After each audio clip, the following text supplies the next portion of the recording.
lupa dahil matagal na din tong hindi natamnan guys. Ayan, kaya siguraduhin natin na na-cultivate ito, tanggalin yung mga bato at matitigas, gayon din kung may basura guys. Ayan, nang sa ganun ay madaling tumubo ang ating punla. Ang peche nga pala guys, 40 to 35 to 40 days pwede ka nang maka-harvest, lalo na kung may alaga ito guys. Sa fertilizer, pwedeng organic, mas magandang organic guys. Ayan, prepare natin yung ating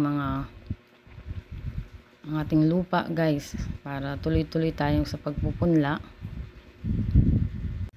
Ayan, preparing muna guys. Ayan, para dire-diretso. Ang tatanim natin guys ay pechay. Tatry din natin yung